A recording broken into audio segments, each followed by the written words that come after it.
kapal aneh dijumpai, tapi semua krunya sudah mati. Korang tahu tak kisah ni? Inilah kisah kapal Orang Medan, salah satu misteri laut yang paling menakutkan dalam sejarah. Pada tahun 1950, kapal Amerika, Silver Star, sedang berlayar di Selat Melaka bila mereka tiba-tiba menerima satu isyarat kecemasan yang pelik. Bunyi mesej itu buat semua orang atas kapal terkejut.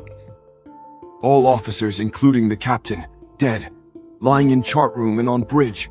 Possibly whole crew dead. I die. Lepas mesej tu, terus senyap.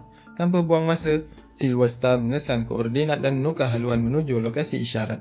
Bila mereka tiba, kapal Orang Medan dilihat terapung diam. Tiada gerakan, tiada bunyi, tiada balasan signal. Pasukan penyelamat naik ke atas kapal dan apa yang mereka jumpa lebih pelik daripada apa yang mereka bayangkan. Semua kru kapal Orang Medan mati, kapten, pegawai, jurumudi, anak kapal, semuanya ditemui terbaring dengan mata terbeliak. Mulut ternganga seolah-olah menjerit sesuatu.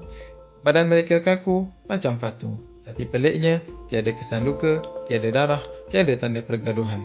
Pasukan penyelamat memutuskan untuk menarik kapal itu ke pelabuhan untuk siasatan.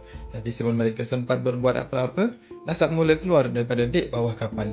Beberapa saat kemudian, boom! Satu letupan besar berlaku. Kru Silver Star sempat terjun menyelamatkan diri, tapi kapal Orang Medan terus tenggelam ke dasar laut.